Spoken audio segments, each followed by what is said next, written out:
Hey, this is Andrew Dine. I'm doing a video talking about the Batman trailer.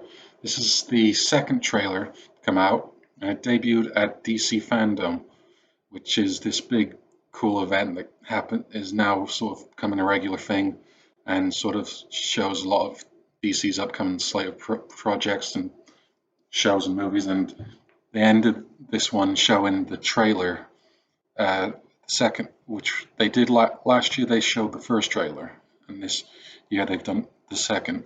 This one we got a lot more, but they've still luckily managed sort of to keep the plot and sort of this sort of story beats a secret, which I'm glad because a lot of trailers can kind of ruin stuff like that. So it starts out with the Riddler being at a coffee shop and getting arrested, which really caught me as surprise because I really thought like the Riddler was going to be like masterminding this whole thing throughout the film. To see him get arrested and then later in the trailer be behind bars, like, was really shocking and really makes me question what direction they're going. If it's going to be like he's planted bombs all over the city and Batman's going to have to figure out and he's going to have to interrogate him and he's going to directly face to face give him clues from behind jail. It's going to be interesting. There's a lot of other elements that seem to be making ways in, such as the Penguin, who is being played by Colin Farrell, who is unrecognizable in the sort of makeup and prosthetics. He is, I think he's going to sort of represent sort of the sort of high society of Gotham, because the first trailer sort of implied that there was this sort of corruption that was going through Gotham, and it was less about the crime on the streets, but more about the crime that was happening behind the scenes and in secret. And I think that's what Penguin's going to represent. I think Catwoman is going to sort of represent the real people of Gotham who have to sort of just sort of live in the real sort of place. You know, in the comics, Catwoman, she's not wealthy like Bruce Wayne. She's not really has any parents. She's sort of by herself and has to defend herself. So I think that's what she's going to represent throughout this film. It's really going to be interesting. This action looks intense, and it definitely looks. I know they have to sort of market towards kids, and there's going to be like toys coming out. It definitely looks adult, really adult. So I'm excited to see a very mature take on this. I've heard rumors that it's going to be like 3 hours long, which is insane. I'd love to see like a really fleshed out Batman story that sort of takes its time.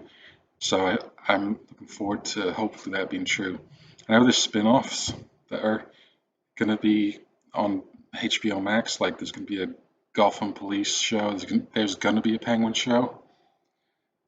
I've heard there was a thing saying that they might be doing a Penguin, Catwoman, Riddler movies separately, and I think as much as movies are great, I'd love to see them as TV shows, and I think that's what Matt Reeves, the director, is going to do because he's signed an overall deal with HBO Max to produce several TV shows that are set in this world. So I think we might get a Catwoman and a Riddler show.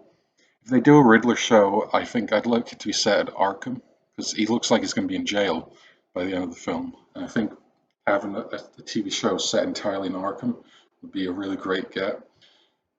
I think there's so much you can do there. You could have it be like One Flew Over the Cuckoo's Nest, which is one of the best films ever, and have it sort of be that, but in the Batman universe.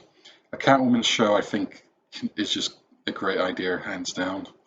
And the Penguin and the Police show, I think, are also great ways to just sort of expand this universe that Matt Reeves seems to be creating with the Batman. You know, he says it's going to be a trilogy, and I think it's going to really focus on Batman in specific. That's why he wants to do these spin-off shows to sort of flesh out the otherworld elements. So I'm looking forward to this whole sort of shared universe of Batman that's going to exist in HBO Max and in cinemas. I think Batman's one of the few sort of characters that can have his own shared universe. I know he already exists in the DC universe, but I think he can have his own sort of universe within a universe. And I think Matt Reeves has a really great vision for what that's going to be. And I'm so looking forward to seeing it. So I hope this covered sort of enough for you to get an idea of what I'm looking forward to and what this could potentially be. I am going to do some more videos, hopefully, again, no particular schedule, but I'll see you then. Take care.